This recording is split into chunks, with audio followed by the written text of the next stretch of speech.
بسطت كفه مخلص القلب لعلي يمنح.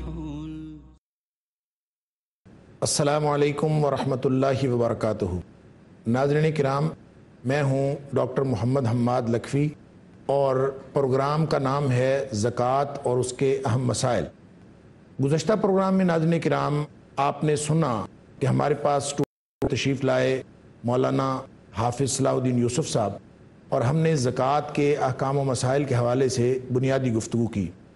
آج ہماری پھر خوش قسمتی ہے کہ آج بھی مولانا حافظ صلاح الدین یوسف صاحب ہمارے پاس اسٹوڈیو میں موجود ہیں.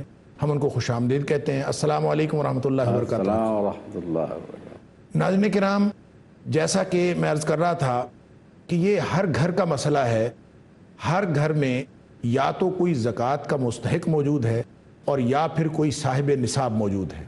یہ اسلام نے ایک ایسا نظام بنایا ہے باہمی خیر خواہی کا اور ایک دوسرے کی ہمدردی کا کہ نبی پاک صلی اللہ علیہ وآلہ وسلم نے فرمایا کہ فتؤخذ من اغنیائہم فترد الی فقرائہم، یعنی اس کا نظام ہے کہ امیر لوگوں سے لے لی جائے زکوٰۃ اور غرباء میں تقسیم کر دی جائے، فقراء میں تقسیم کر دی جائے.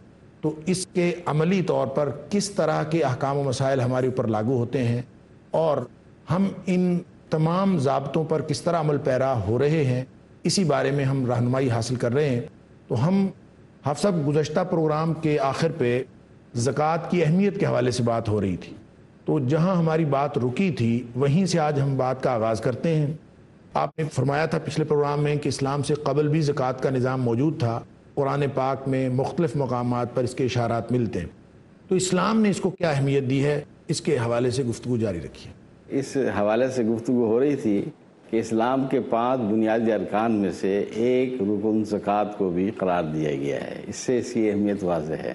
اور اسی طریقے سے قرآن مجید میں ہر جگہ صلاۃ کے ساتھ، نماز کے ساتھ زکوٰۃ کا بھی اللہ تعالیٰ کا حکم موجود ہے. اقیموا الصلاۃ وآتوا الزکاۃ، یہ ساتھ قرآن مجید میں تقریباً 2 درجن سے زیادہ مقامات پر اللہ تعالیٰ نے ایک ہی ساتھ دونوں باتوں کا حکم دیا ہے. اس سے یہ بات معلوم ہوتی ہے کہ اسلام میں جس طرح نماز کی اہمیت ہے، زکوٰۃ کی اہمیت بھی اس سے کچھ کم نہیں ہے.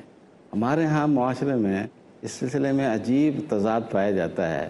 بہت سے لوگ ایسے ہیں کہ وہ نماز تو پڑھ لیتے ہیں لیکن زکوٰۃ کی پرواہ نہیں کرتے، حالانکہ مسلمان ہونے کے لیے بیک وقت دونوں باتوں پر اور اسی طرح اسلام کے دیگر تمام احکام و فرائض پر عمل ضروری ہے.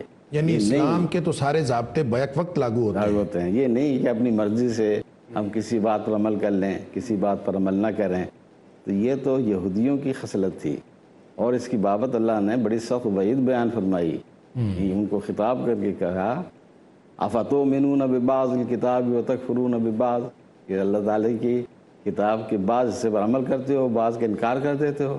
پھر اللہ تعالیٰ نے اس کی سزا یہ بیان فرمائی فما جزاء من يفعل ذلك منكم الا خزي في الحیات الدنیا ویوم القیامت یردون الی اشد العذاب، کہ دنیا میں اس کی سزا ذلت و رسوائی ہے اور آخرت میں بھی شدید ترین عذاب ایسے لوگوں کے لیے تیار ہے. تو یہ جو رویہ ہے کہ اسلام کے جس عمل پر ہمارا جی چاہے ہم عمل کر لیں اور جس چیز کو چاہیں نظر انداز کر دیں، تو اسلام میں اس کی گنجائش نہیں ہے. ادخلوا فی السلم کافہ، اسلام میں مکمل طور پر داخل ہو، سمجھے. تو یہ اسلام میں زکوٰۃ اور نماز ان دونوں کی بہت اہمیت ہے. اسی اہمیت کی وجہ سے جب رسول اللہ صلی اللہ علیہ وسلم کی وفات کے بعد حضرت ابوبکر صدیق رضی اللہ تعالیٰ عنہ خلیفہ بنے، تو بعض لوگوں نے جو نماز روزے کے پابند تھے لیکن زکوٰۃ دینے سے انکار کر دیا. تو حضرت ابوبکر صدیق رضی اللہ تعالیٰ عنہ نے ان کے لیے بڑا سخت موقف اختیار کیا اور فرمایا واللہ لاقاتلن من فرق بین الصلاۃ والزکاۃ، اللہ کی قسم میں ان لوگوں سے لڑائی کروں گا، قتال کروں گا جو نماز اور زکوٰۃ کے درمیان تفریق کر رہے ہیں. یعنی نماز تو پڑھ رہے ہیں لیکن زکوٰۃ دینے سے انکار کر رہے ہیں. صحیح. حضرت عمر رضی اللہ تعالیٰ عنہ حضرت ابوبکر صدیق کی خدمت میں حاضر ہوئے اور ان کو اس موقف سے پیچھے ہٹانے کے لیے کوشش کی کہ یہ بڑا سخت موقف آپ نے اختیار کیا ہے، اس میں لچکدار موقف آپ اختیار تألف الناس وارفق بهم. نماز پڑھتے ہیں، مسلمان ہیں، سمجھے؟ تو جب ان کے درمیان آپس میں گفتگو ہوئی اور حضرت ابوبکر صدیق اپنے موقف پر ڈٹے رہے اور یہ دلیل دی جو ابھی آپ کے سامنے بیان کی گئی ہے، تو حضرت عمر رضی اللہ تعالیٰ عنہ فرماتے ہیں میں نے محسوس کیا کہ اللہ تعالیٰ نے ابوبکر صدیق رضی اللہ تعالیٰ عنہ کا سینہ قتال کے لیے کھول دیا ہے، یعنی اس موقف پر اللہ تعالیٰ نے ان کو صحیح راہ سجا دی ہے۔ فعرفت انہ الحق، تو میں نے بھی پھر یہ محسوس کیا اور اس بات کو جان لیا کہ یہی بات ابوبکر درست صدیق ہے۔ کا موقف ہی صحیح ہے، اور پھر تمام صحابہ کرام نے بھی حضرت ابوبکر صدیق کے اس موقف کی تائید کی۔ تو گویا اس مسئلے پر صحابہ کرام کا یہ اجماع ہو گیا کہ ایک شخص، ایک مسلمان کہلانے والا، ایک مسلمانی کا دعویٰ کرنے والا اگر نماز تو پڑھتا ہے لیکن زکوٰۃ ادا نہیں کرتا، عملاً یا قولاً، یعنی زبان سے انکار کر دیتا ہے، یا عمل کے طور پر اس کا رویہ ایسا ہے کہ زکوٰۃ نکالتا ہی نہیں ہے، تو وہ اسی طرح مسلمان نہیں رہے گا جس طرح نماز کا تارک مسلمان نہیں رہتا۔ تو یہ اس سے آپ اندازہ لگا لیں کہ اسلام میں زکوٰۃ کی کتنی اہمیت ہے، اور یہ کس طرح کا فرض ہے کہ اس کے ترک سے انسان دائرہ اسلام سے بھی خارج قرار پا سکتا ہے۔ اچھا صاحب، بہت سارے لوگ اپنے موقف یعنی زکوٰۃ کے حوالے سے ایسی تعویلیں کرتے ہیں کہ وہ زکوٰۃ دینا نہیں چاہتے اور اپنے آپ کو ثابت کر دیتے ہیں کہ ہم چونکہ زکوٰۃ کے قائل نہیں ہیں اور لہٰذا ہمارے اوپر زکوٰۃ فرض نہیں ہو سکتی، ہمارے اوپر زکوٰۃ عائد نہیں ہو سکتی۔ جیسے کچھ حکومتوں نے نگرانی میں بھی زکوٰۃ کی کٹوتی کرتی ہے بینک اکاؤنٹس میں اور مختلف جگہوں پہ، تو یہ اپنی جگہ درست ہے یا نہیں یہ تو الگ مسئلہ ہے، لیکن جو کچھ لوگ ہیلا کر کے زکوٰۃ سے بچنے کی کوشش کرتے ہیں، زکوٰۃ کے احکام میں تعویل کر کے، کیا یہ بھی مانعین زکوٰۃ میں ہی آئیں گے اور اسی حکم میں آئیں گے جس کے بارے میں صحابہ کرام کا اجماع ہے؟ اول تو یہ دیکھا جائے گا کہ ان کے ہیلے کس انداز کے ہیں۔ یہ مسئلہ علمی طور پر ان لوگوں کا خیال یہ ہے کہ جیسے نبی پاک صلی اللہ علیہ وسلم کے دور کے بعد حضرت ابوبکر صدیق رضی اللہ عنہ کے دور میں اس وقت کے جو مانعین تھے انہوں نے زکوٰۃ کی فرضیت سے انکار نہیں کیا تھا۔ انہوں نے یہ کہا تھا کہ زکوٰۃ تو فرض تھی لیکن یہ نبی پاک صلی اللہ علیہ وسلم کا حق تھا کہ وہ ہم سے وصول کرتے۔ اب آپ چونکہ تشریف لے گئے ہیں اس دنیا سے، لہٰذا اب ہم زکوٰۃ نہیں دیں گے، نمازیں پڑھیں گے۔ وہ اسلام سے تو مرتد نہیں ہوئے تھے، اسلام کو وہ تسلیم کرتے تھے، نمازیں بھی پڑھتے تھے، لیکن انہوں نے ایک تعویل کی کہ یہ حکم نبی پاک صلی اللہ علیہ وسلم کے لیے خاص تھا، اب ہمارے لیے نہیں ہے۔ یوں ہی اسی طرح کی تعویل کرنے والے لوگ آج کے دور میں بھی موجود ہیں جو اس طرح کے مختلف ہیلے کر کے تعویل کر کے وہ اپنے آپ کو زکوٰۃ کے حکم سے بچاتے ہیں۔ ہاں، تو میں نے یہی عرض کیا نا کہ ان کے ہیلے کی جو اصل صورت ہے وہ دیکھی جائے گی۔ اب جس طرح آپ نے مثال دی کہ حضرت ابوبکر صدیق رضی اللہ تعالیٰ عنہ کے دور کے لوگوں نے یہ تعویل کی اور یہ ہیلہ اختیار کیا کہ زکوٰۃ لینے کے مستحق تو رسول اللہ صلی اللہ علیہ وسلم کی ذات گرامی تھی، اب وہ نہیں تو اب آپ استحقاق نہیں رکھتے۔ یہ تعویل ایسی ہے کہ اس کو قبول نہیں کیا، پر جنگ کا اعلان کرنا پڑا۔ اس قسم کی تعویل کو قبول نہیں کیا جا سکتا۔ تو آج بھی اگر اسی انداز کی کوئی شخص تعویل کرے گا جس سے زکوٰۃ کا عملاً یا قولاً انکار لازم آئے گا تو وہ بھی اسی دائرے میں آئے گا۔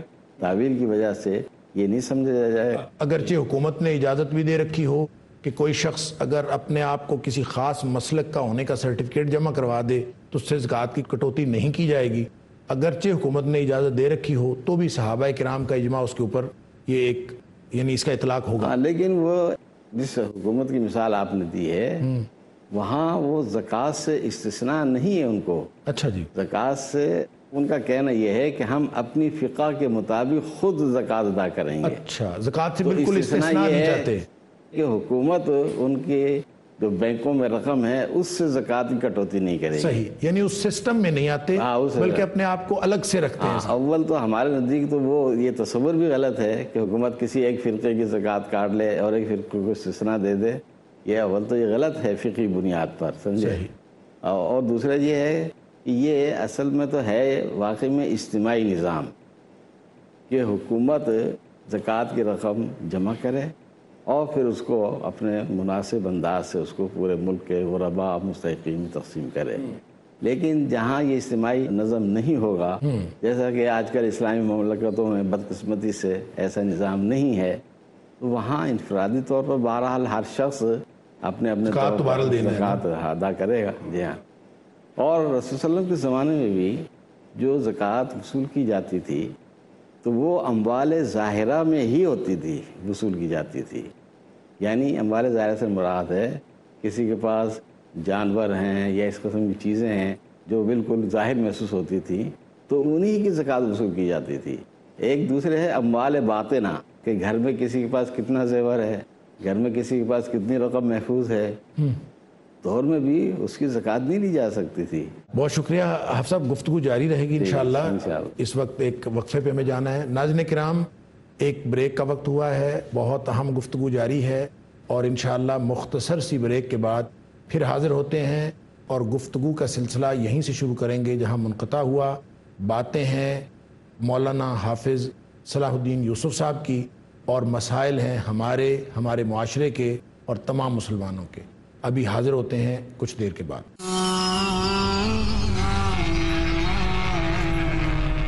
السلام علیکم ورحمۃ اللہ وبرکاتہ.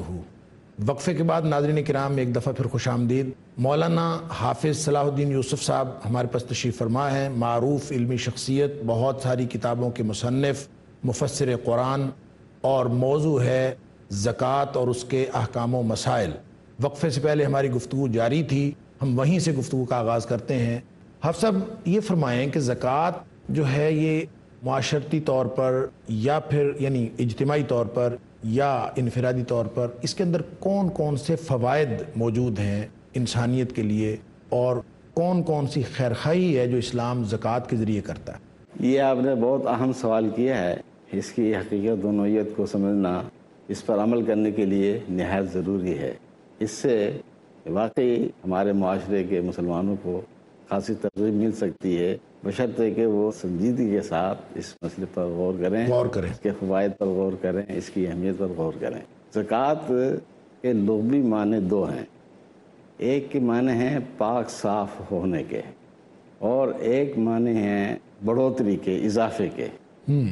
تو زکوٰۃ کا جو اصطلاحی مفہوم ہے، یہ تو لغوی معنی میں نے آپ کے سامنے رکھے ہیں نا دو، جو زکوٰۃ کا اصطلاحی مفہوم ہے اس میں بھی یہ دونوں مفہوم پائے جاتے ہیں. یعنی اس کے ذریعے سے انسان کا مال بھی پاک ہو جاتا ہے. رسول اللہ صلی اللہ علیہ وسلم نے فرمایا ان اللہ لم یفرض الزکاۃ الا لیطیب ما بقی من اموالکم. اللہ نے زکوٰۃ اس لیے فرض کی ہے کہ تاکہ تمہارے بقیہ مال پاک ہو جائیں. کہ مطلب یہ ہے کہ جب انسان اللہ کے دیے ہوئے مال میں سے جب وہ نصاب کو پہنچ جاتا ہے تو وہ جب زکوٰۃ نکالتا ہے اور معاشرے کے مستحق افراد کا حق ادا کرتا ہے اپنے مال کے ذریعے سے، تو اس طرح اس کا دوسرا مال جو اس کے بعد بچ رہتا ہے وہ پاکیزہ ہو جاتا ہے، پاک صاف ہو جاتا ہے. اس کا مطلب دوسرے لفظوں میں یہ ہے کہ اگر ایک شخص اللہ کے دیے ہوئے مال میں سے معاشرے کے ضرورت مندوں کا حق ادا نہیں کرتا، یعنی زکوٰۃ نہیں نکالتا، اور ان کا حق اس کے مال میں شامل رہتا ہے، تو ان کا حق اس کے مال میں شامل رہنے سے وہ بقیہ مال بھی ناپاک ہو جاتا ہے. جس طرح ایک پاک چیز ہے، بالکل صحیح، اب اس میں کوئی ناپاک چیز آپ شامل کر دیں گے تو وہ ساری چیز ناپاک ہو جائے گی. تو یہی حیثیت مال کی ہے کہ مال اللہ تعالیٰ کی نعمت ہے، اللہ کا فضل ہے، سمجھے. لیکن اگر اس میں سے حق نہیں نکالا جائے گا تو وہ غرباء کا اور مساکین کا حق اس میں مل کر اس کے سارے مال کو ناپاک کر دے گا. اس لیے اس اعتبار سے زکوٰۃ کی بڑی اہمیت ہے، تاکہ انسان کا، ایک مسلمان کا سارا مال اللہ تعالیٰ کے ہاں پاک متصور ہو، حلال متصور ہو، کیونکہ حرام حلال کی پابندی تو ہر مسلمان کے لیے ضروری ہے. تو ایک پہلو تو یہ طہارت اور پاکیزگی کا ہو گیا. سمجھے. اور اسی طریقے سے انسان کو بھی مزید دو پاکیزگی اس سے حاصل ہوتی ہیں. ایک تو مال کی پاکیزگی ہے نا، یہ جو میں نے ابھی وضاحت کی. دو چیزوں کی اور پاکیزگی حاصل ہوتی ہے. ایک گناہوں سے پاکیزگی زکوٰۃ کی ادائیگی سے، یعنی دیگر گناہوں سے بچتا ہے انسان. تو انسان گناہوں سے بھی پاک ہوتا ہے. ان الحسنات یذہبن السیئات، اللہ نے فرمایا ہے کہ نیکیاں برائیوں کو مٹا دیتی ہیں. تو زکوٰۃ کا ادا کرنا ایک بہت بڑی نیکی ہے. تو اس سے انسان کی دوسری ایک کوتاہیاں خامیاں اللہ تعالیٰ معاف فرما دیتا ہے. تو اس سے انسان کو گناہوں سے بھی پاکیزگی حاصل ہوتی ہے. صحیح. اور ایک دوسری پاکیزگی اخلاق کی ایک مسلمان کو حاصل ہوتی ہے سبحان اللہ. زکوٰۃ کے ذریعے سے. کیونکہ زکوٰۃ جب انسان نکالتا ہے اللہ کے دیے ہوئے مال سے، تو اس کا مطلب یہ ہے کہ اس کے دل میں انسانیت کی ہمدردی ہے، ایثار کا جذبہ ہے، سخاوت کا جذبہ ہے. یہ زکوٰۃ نکالنے کے فوائد اس کو حاصل ہوتے ہیں کہ اس کے اندر اخلاق حمیدہ پیدا ہو جاتے ہیں. اور دل کا بخل بھی ختم ہوتا ہے. وہ بتلا رہا ہوں نا کہ یہ اخلاق کی دو قسمیں ہیں نا. ایک اخلاق حمیدہ، ایک رذائل کہلاتے ہیں. ایک خصائل، ایک رذائل. خصائل اچھی خصلتوں کو کہا جاتا ہے اور رذائل بری عادتوں کو کہا جاتا ہے. تو اس سے زکوٰۃ سے اچھے خصائل پیدا ہوتے ہیں. خصائل حمیدہ، سخاوت ہے، انسانیت کے ساتھ ہمدردی ہے، دریا دلی ہے، از خود یہ اظہار ہے خیرخواہی اور ہمدردی کا. اور جب اس کے برعکس انسان بخل کا اظہار کرتا ہے. بخل کیا ہے؟ بخل یہی ہے کہ اللہ کے دیے ہوئے مال میں سے اللہ نے جو اس میں غرباء و مساکین کا حق رکھا ہے اس کو ادا نہ کرنا. چاہے اپنی ذات پر وہ لاکھوں روپے خرچ کرتا ہے، لیکن اگر اللہ کے بتلائے حکم کے مطابق غرباء کا حق نہیں نکالتا تو وہ اللہ کی نظر میں بخیل ہے. ہم لوگ بخیل اس کو سمجھتے ہیں کہ جو اپنی ذات میں بخل کرتا ہے، خرچ کرنے میں ذرا ہاتھ کھینچ کے اس کو ہم بخیل کہتے ہیں. اور اگر کوئی حتیٰ کہ کوئی شخص اگر کفایت شعاری سے کام کرتا ہے، حالانکہ کفایت شعاری بہت اچھا وصف ہے. کفایت شعاری بہت اچھا وصف ہے، بہت بڑی خوبی ہے. اسلام نے اس کی بڑی تلقین کی ہے اور اس کے مقابلے میں اسراف تبذیر سے اسلام نے بڑی سختی کے ساتھ روکا ہے اور ایسے اسراف تبذیر کرنے والوں کو شیاطین کا بھائی قرار دیا ہے. ان المبذرین کانوا اخوان الشیاطین. تو یہ اسراف تبذیر کے مقابلے میں کفایت شعاری بہت بڑی خوبی ہے. اب سب یہ اسراف اور تبذیر درمیان میں سوال آ گیا کہ یہ ایک ہی چیز ہے یا ان میں فرق ہے کچھ؟ اس میں بعض لوگ ایک ہی قرار دیتے ہیں، بعض لوگ فرق بھی کرتے ہیں. اسراف کہتے ہیں کہ ایک جائز کام میں ضرورت سے زیادہ خرچ کرنا وہ اسراف ہے، اور ایک بالکل جائز کام ہی نہیں وہاں آپ خرچ کریں وہ تبذیر ہے، یعنی کام ہی ناجائز ہے. ہاں وہ کام ہی ناجائز ہے.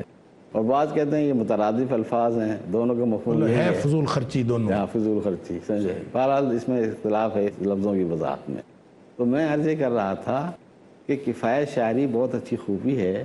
ایک شخص اپنی سادگی سے شادی کا، اللہ نے اس کو بہت مال دیا ہے، صاحب حیثیت ہے، مال و دولت کی فراوانی ہے اس کے پاس، لیکن اللہ کے حکم پر عمل کرتے ہوئے وہ سادگی کے ساتھ رہتا ہے، سادگی کے ساتھ اس کا رہن سہن ہے، اس کی معاشرت ہے، اس کا کھانا پینا ہے، حتیٰ کہ وہ شادی بیاہ کی تقریبات بھی نہایت سادگی سے کرتا ہے، فضول خرچی نہیں کرتا، رسمیں نہیں کرتا. تو لوگ جی اللہ نے کتنا مال دیا ہے، یہ کنجوسی کر رہا ہے، کتنا کنجوسی کر رہا ہے. یہ کنجوسی نہیں ہے، یہ کنجوسی نہیں ہے، نہ اس کا نام بخل ہے. یہ تو بہت اچھی خوبی ہے. اللہ تعالیٰ نے مال دیا ہے اس لیے نہیں دیا ہے کہ اپنی ذات پر یوں ہی خرچ کرتے رہو. اعلیٰ سے اعلیٰ مکان بنا لو، ایک شادی میں 50,000 روپے خرچ ہوتا ہے تو تم 50 لاکھ روپے خرچ کرو. مال اس لیے نہیں ہے، مال تو اس لیے دیا ہے کہ معاشرے کے جو ضرورت مند لوگ ہیں وہاں خرچ کرو، اللہ کے دین کی نشر و اشاعت کے لیے خرچ کرو. مال تو اس لیے دیا ہے. ہم لوگ اپنی ذاتی ضروریات پر بے شمار خرچ کرتے ہیں، اور جب اللہ کی راہ میں خرچ کرنے کے لیے کہا جائے بھئی یہ فلاں غریب آدمی ہے، فلاں بیوہ ہے، یتیم ہے، وہ جی ہمارے اپنے خرچے پورے نہیں ہوتے. تو یہ زکوٰۃ کا ادا نہ کرنا اور اللہ کے حکم کے مطابق اللہ کی راہ میں خرچ نہ کرنا، اس کا نام بخل ہے. جب ایک شخص اپنے مال پر اس طریقے سے سانپ بن کر بیٹھ جاتا ہے کہ اس میں سے زکوٰۃ بھی ادا نہیں کرتا اور معاشرے کے ضرورت مند افراد پر خرچ نہیں کرتا، تو یہ گویا مال کی شدید محبت نے اس کے اندر بخل پیدا کر دیا ہے. صحیح. اور انسانیت سے اعراض اور بے اعتنائی، انسانیت کے ساتھ سنگ دلی اور خود غرضی کی بری عادت اس کے اندر پیدا کر دی ہے. تو زکوٰۃ انسان کے اندر خصائل حمیدہ پیدا کرتی ہے کے اخلاق کو پاک صاف کرتی ہے، اور زکوٰۃ نہ دینا بخل کا اظہار کرنا، اس سے انسان کے اندر رسائل پیدا ہوتے ہیں، خود غرضی پیدا ہوتی ہے، سنگ دلی پیدا ہوتی ہے، سمجھے؟ یعنی زکوٰۃ دینے سے رذائل کا خاتمہ ہوتا ہے، اور خسائل پیدا ہوتے ہیں۔ اس لیے زکوٰۃ کا یہ گویا تیسرا فائدہ ہے، ایک تو مال کی پاکیزگی، ایک گناہوں کی پاکیزگی، اور تیسرے اخلاق کی پاکیزگی۔ الحمدللہ۔ تو زکوٰۃ کے جو دو معنی میں بتلایا تھے، ایک معنی تو پاک صاف اس کے اعتبار سے، دوسرا بڑھوتری، اب دوسرا معنی اس کا ہے بڑھوتری کا، اور اضافہ۔ تو جب انسان اللہ کے دیے ہوئے مال میں سے اللہ کے حکم کے مطابق زکوٰۃ ادا کرتا ہے تو بظاہر تو ہمیں ایسا محسوس ہوتا ہے نا کہ ہم نے 100 روپے میں سے 2.5 روپے نکال دیے تو 2.5 روپے کم ہو گئے، لیکن اللہ تعالیٰ فرماتا ہے کہ اس سے گھبراؤ مت، یہ کم نہیں ہوئیں گے۔ ما نقصت صدقۃ من مال، کہ اللہ کی راہ میں صدقہ کرنے سے، نکالنے سے مال میں کمی نہیں ہوتی۔ سبحان اللہ۔ اب یہ اللہ تعالیٰ کی بظاہر تو کمی ہو رہی ہے، اللہ تعالیٰ کا حکم ہے، اور اللہ تعالیٰ مان بھی برکت اس میں ڈال دیتا ہے۔